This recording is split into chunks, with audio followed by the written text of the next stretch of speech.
Good morning po sa inyong lahat mga kapatid. JDB po uli ang inyong abang lingkod. Pag-usapan naman po natin ngayon, ito pong sinasabi ni Orly na nag-deliver daw po sila sa bahay ni former Speaker Martin Romualdez sa Aguado Street. Now, to be honest with you, familiar po ko doon sa lugar, yung Aguado Street na yan. Ilang beses ko nang nilakad yan. Pagka may malaking event sa Malacanang, lalo pag birthday ng Pangulo, ang hirap magpasok ng motor dyan. So, ngayon, nung panahon ng kampanya ng Alyansa, dyan po kami bumababa. Dyan kami pinipick up, sumasakay kami sa van. Kesa dalhin namin yung mga motor namin, katulad ng 2021, kung saan nandun si PBBM, ang unit team, nakabuntot kami, kanya-kanyang gaso. Ngayon siya, presidente, sumasabay kami sa sasakyan, sa van. So, dyan po sa lugar na yan, kaya sabi ko sa inyo, kabisado ko yan. Now, bakit po natin ito pinag-uusapan?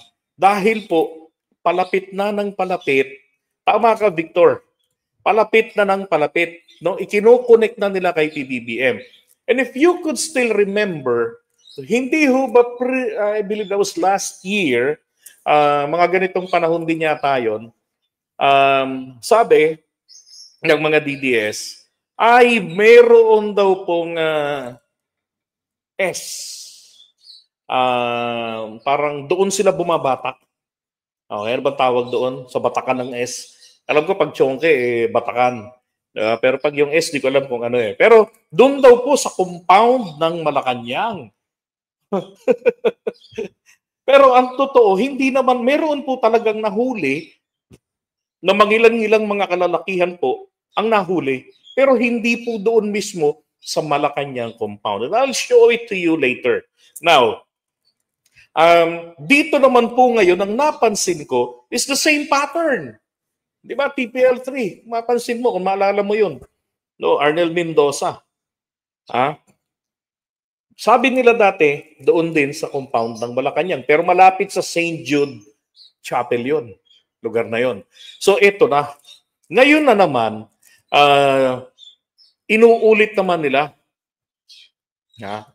Tingnan nyo ha. Speaker, Your Honor. Bahay ni Speaker sa Aguado, Malacanang. Yes, Your Honor. So papunta ito kay Speaker? Yes, Your Honor. Hindi naman Malacanang ang dapat doon eh. Ano yun eh, San Miguel yun eh. Dahil ang tatay ko dati diyan nakatira eh. Diyan sa San Miguel. Yung isang kasama naming vlogger, si Neil Calmada. Taga-Rian dati. Ngayon, panahon ni PBBM, pag ang tawag na nila doon is Malacanang compound. Kahit na nasa labas naman ng bakuran ng Malacanang. Sige lang. Thank you. Kay Yusek, yeah, go ahead. Paki-describe mo nga, ano ba yung lugar doon? Kasi ako pumupunta rin ako ng Malacanang eh. Ano yung bahay ba yun? Building? Yung sa Aguado, Your Honor, is harap ng gate 4 ng Malacanang. Harap ng gate ng Malacanang. Tandaan natin yan. Maraming gate ang Malacanang. Anong gate? Tama. Gate 4, harap ng gate 4 siya, Your Honor. Thank you. Gate 4. Okay. So Thank you. Sa harapan daw ng gate 4 ng Malacanang. Sige. Ito po, yung makikita ninyo sa harapan ng gate 4 ng Malacanang. Ito po yun. Yan, napakaganda niyan mga kapatids. Tanungin nyo si Go Philippines, nakapunta na kami dyan. Napakaganda talaga niyan. Yan. Uy! May beverages. Ayan po yung labas. Okay. At yung nasa harapan po niyan, ito po yung tawag yata niyan, pangalan nito. Kalimutan ko yung tawag dyan. Pero dyan yan sa may gate 4. Okay. Yan yung nasa labas sa puting yan. Because nagkaroon po kami ng meeting dati with the PCO secretary, si si pangalan nito, yung OIC, yung hindi naging ganap na secretary.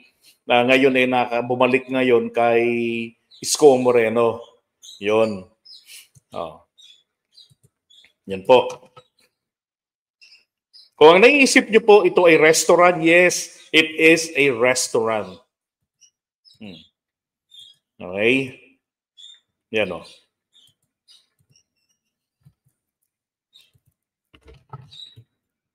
Yung meeting na yon, ang naging karugtong po noon ay kaya po merong mga vloggers ngayon na nandun po sa sa television, yung vloggers ng bayan. O yan po yun. Kasi sinabi namin ng mga hinaing namin sa kanila.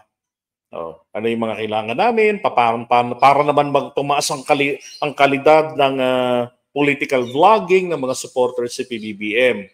And then there was a training somewhere else, pero hindi ako nakasama na noon.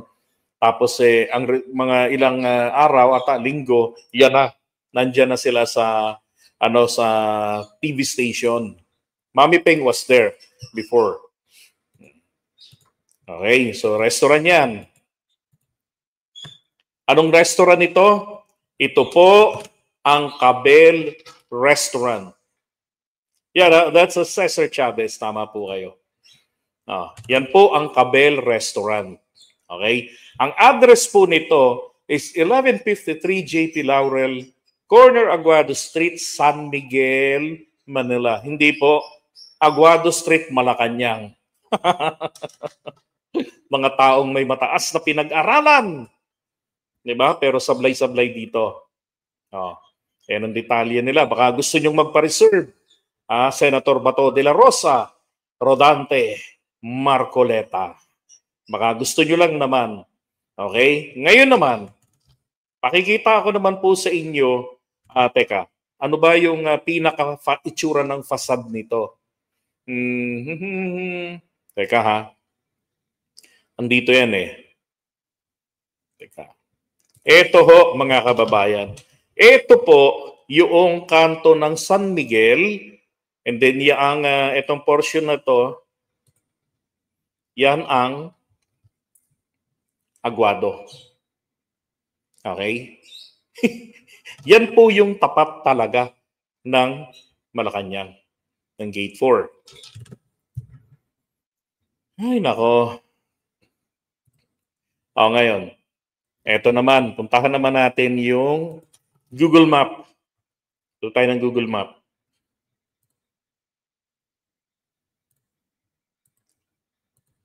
Pakita ko sa inyo.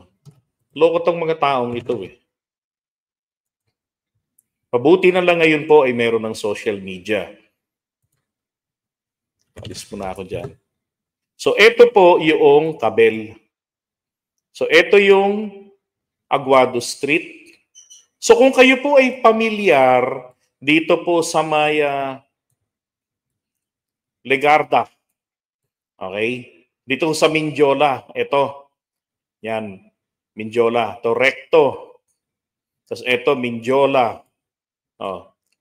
San Beda University, Centro Escolar University. Okay? So dito yung nagkagulo nung isang araw, nung 21. Ngayon, diretso lang po yan. Dito kasi kami dumadaan eh. Yan.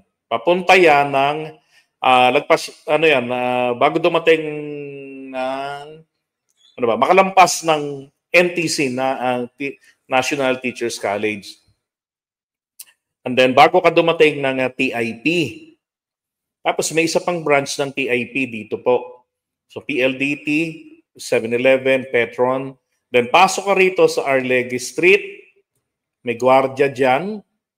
Isitahin ka ng gwardiya kung anong kailangan mo, ba't ka pupunta dito. Minsan hindi naman. So ngayon, ito eskwela ng La Consolacion. Diretso dyan. Ngayon, ito po yung Aguado Street. Unang kanto, paglagpas mo ng gwardiya, kakanan ka na. Nasa na mga mukhang mansyon dito. Ito nasa unahan. PMS building yan. Mga ordinaryong bahay po ang mga naririyan. Ito hindi naman to nasa tapat. Yan o, Imelda Hall. Ito pa, malayo-layo, gitna yun eh. Oh, diba? Ngayon, ang gate na sinasabi dito, ito po. Tapos, nandito rin po yung fire station. Kasi andito naman, along the Jose Laurel Street, yung Malacanang Museum. Yung Malacanang Museum. So ngayon, babain natin. Baba tayo. Hanggang dyan lang eh. Ayaw magpapunta. Bawal. Ayaw. Okay. So ngayon, ito po yung PCO office. Okay. Yan. Ito ang gate 4. Now, yung sinasabi naman nung nakaraan na may nahuli na nag-ES, nagsesesyon sa Malacanang compound, dito po yun sa Nepomuceno Street. Diyan po yun. No, ang layo. Itong lugar na ito, may mga, ayan, may mga isiskinita, diyan po yun. Yung sinasabi nila, Nepomuceno Street. Now, ito naman pong Nicanor Padilla. Ang layo, di ba? Ngayon, inilapit nila, Aguado na. Akala yata ng mga timang na ito na yung Malacanang Palace. Nako, hindi ho. Hindi pa ho yun. Ito yung isa, yung Mabini Hall. Yan yung Arlegui. Tumbok yan. Mula roon sa Guardia, dire-diretso ka. Ito naman ang Gate 7, Arlegui Hall. Yan. Okay. Ngayon, ito po yung sa kabila naman po yung Malacanang Park. Yan, bahay ng Pangulo, and then ang PSG. Okay? Sa kabila po yan. Malacanang Palace, opisina ng Pangulo, dito. Ito, pag ito mo ng Aguado, kakaliwa ka. Kaya ito yung Malacanang ground. Dito yung pinapailaw nila pag Pasko. Okay, nilalagyan ng flagpole ito eh. Dito banda. Nalagyan nila dyan. Dito kami noon. Dito yung mga tao pinapapunta. Diyan. Lalo ng birthday ni PBBM. Ayan o. Diyan yung Malacanang ground na yan. Yan. Malacanang Gardens. Diyan yung mga events. Okay? So yun ang ginagawa ng mga loko-loko ngayon na to, na para sirain ang ating Pangulo, ipinagpipilitan nila na nag-deliver dyan. Mariosep. Di ba? So gagawa lang sila ng akusasyon. Nako, napakahirap ang patunayan. Okay? Yun ang mali nila eh. Nauna na nila kasing ginawa ng kwento na dyan sa loob ng Malacanang compound, ay nakikita nyo po rito na may guhit na ito. Jose P. Laurel. Ayan yun.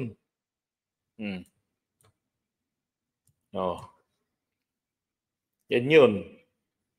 Ito naman, San Miguel. San Miguel compound. Okay? So, alisin na natin ito. Loko talaga rin tong mga to. Masyadong halatang-halata sa kanilang katarantaduhan. Hindi na sila tinatablan ng kahihiyan. Ang lulupit ng mga taong ito. Grabe. May bahay daw si at meron din sinabing nagdadala sa QC bahay ni Michael Yang. Yun na nga eh. Problema na nila yun. Pero yung dito sa may Aguado Street, hindi po bahay ni Martin Romualdez yun. Yung sinabi ni Bato de la Rosa o ng testigo niya na nasa harapan ng Gate 4 ng Malacanang, nako po, restaurant po ang nandoon. Okay, tapos kabila doon papunta na yan ng tawag dito. Yung sa may Malacanang Museum. Ay nako. Sana makulong si Margoleta. Loko-loko eh. Okay, so iwan na natin to.